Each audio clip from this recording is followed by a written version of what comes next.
ఓం నమః శివాయ. ఓం నమో నారాయణాయ. కర్మ నివారణ నరదృష్టి నివారణ కాళభైరవాయ నమో నమః. ఓం కాళకాలాయ విద్మహే కాళాతీతాయ ధీమహి తన్నో నరదృష్టి నివారణ కాళభైరవ ప్రచోదయాత్. హరి ఓం. మా ఛానల్కి స్వాగతం. చూస్తున్న వీక్షకులకు ప్రేక్షకులకు ప్రియ కాళభైరవ భగవద్బంధులకి స్వాగతం పలుకుతూ మమ్మల్ని ఎంతగానో ఆదరిస్తూ ఉండబడినటువంటి ప్రియ సోదర సోదరీమణులకు, జ్యోతిష్ అభిమానులకు, సనాతన ధర్మ సంరక్షకులకు అందరికీ నూతన ఆంగ్ల సంవత్సర శుభాకాంక్షలు.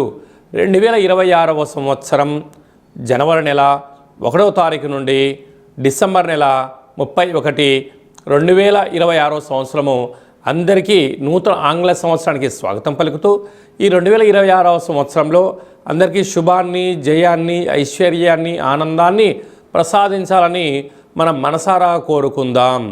ఇక్కడ విశేషం ఏమిటయ్యా అనగా మనకు క్యాలెండర్ పంచాంగం చెప్పుకుంటున్నాం. మనకి ఇక్కడ గురువారం రోజు ప్రారంభమవడం, అందులో 1వ తారీఖున రోహిణీ నక్షత్రం అయింది. గురువారం రోజున రోహిణీ నక్షత్రము, అందులో గురువారము. గురు అంటే గురువు యొక్క రోజు, చంద్రుడి యొక్క నక్షత్రము. అంటే విశేషమైనటువంటి గజకేసరి యోగము ఈ సంవత్సరం అందరికీ ప్రసరిస్తుందని చెప్పి గమనించాలి. అలాగనే మనకు ఉగాది పండగ శ్రీ పరాభవనామ సంవత్సరము కూడా గురువారం ప్రారంభమవుతుంది. ఇది చాలా విశేషంగా గమనించగలగాలి. కనుక ఈ సంవత్సరము విద్యార్థులకు, ఉద్యోగస్తులకు, వ్యాపారస్తులకు, నూతనమైనటువంటి అత్యంత ఆధునిక టెక్నాలజీని నేర్చుకునేటువంటి వారందరికీ, వ్యవసాయ సోదరీమణులకు అందరికీ సువర్ణపు యుగంగా భావించగలగాలి. ద్వాదశ రాశుల్లో గ్రహ గమనాన్ని ఒకసారి వీక్షింపచేద్దాం. మిథున రాశిలో దేవగురు బృహస్పతి సంచార స్థితి, సింహరాశిలో కేతు సంచార స్థితి, ధనుసు రాశిలో చతుర్గ్రహ కూటమి రవి, కుజ, బుధ, శుక్ర సంచార స్థితి, కుంభరాశిలో రాహు సంచార స్థితి, మీనరాశిలో శని భగవానుని సంచార స్థితితో ద్వాదశ రాశుల్లో గ్రహ గమనాలు ఈ విధంగా ఉన్నాయి. కుంభరాశి వారు ఒకవైపు ఏళ్ల నాటి శని చివరార్ధ సంచార స్థితి జరుగుతూ ఉండగా ఈ 2026 మరియు ఉగాది పండగ నుంచి ఆదాయ వ్యయాలను, రాజపూజ్య అవమానాలను ఒకసారి తెలుసుకుందాం.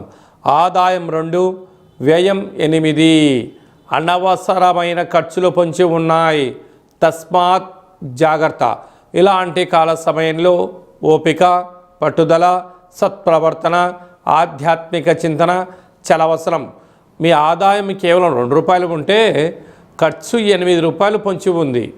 అంటే అనవసరమైన ఖర్చులు 6 రూపాయలు అప్పు కాబోతున్నారు. ఇలాంటి కాల సమయంలోనే ఓపిక, పట్టుదల, సహనము, ఆడంబరాలకు దూరంగా ఉండాలి. సంపూర్ణమైన విందులని, వినోదాలను తగ్గించుకోగలగాలి. వీలైనంతవరకు ఆరోగ్యాన్ని కాపాడుకొని మానవ ప్రయత్నం అన్నా చేయగలగాలి.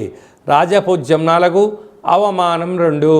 అంటే నీ చుట్టూ ఉండబడిన వారందరూ కూడా నీ చుట్టూ చేరి భజన చేసి మిమ్మల్ని, మీ దగ్గర ఉండబడిన ధనాన్ని స్వాహా చేసే పరిస్థితి అధికంగా ఉంది. ఇలాంటి కాల సమయంలో వీలైనంత వరకు పుష్కర స్నానం చాలా అవసరం. కులదేవతల యొక్క ఆశీస్సులు, గ్రామ దేవతల యొక్క ఆశీస్సులు, పితృదేవతల యొక్క ఆశీస్సులు, వీలైనంత వరకు నిత్యము ఆధ్యాత్మిక చింతన, సత్ప్రవర్తన, ఆరోగ్యాన్ని కాపాడుకోగలగాలి.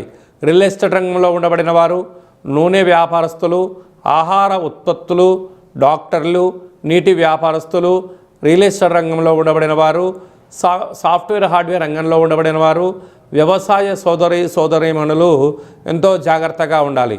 ఇలాంటి కాల సమయంలో నిత్యము వెంకటేశ్వర స్వామి యొక్క స్మరణ, విష్ణు సహస్రనామ పారాయణము, వెంకటేశ్వర స్వామికి తులసిమాలను సమర్పించడం, ప్రతి సోమవారం పూట మహాదేవుడికి బిల్వదళాలు సమర్పించడం, విభూతిని దానం చేయడం వలన, పుష్కరస్నానం పుణ్యం వలన, కులదేవతల యొక్క ఆశీల వలన, గ్రామదేవతల యొక్క ఆశీల వలన సకల దోషం తొలగి ఐశ్వర్యం, ఆనందం కుంభరాశి వారి సొంతమవుతుందని చెప్పి గమనించాలి.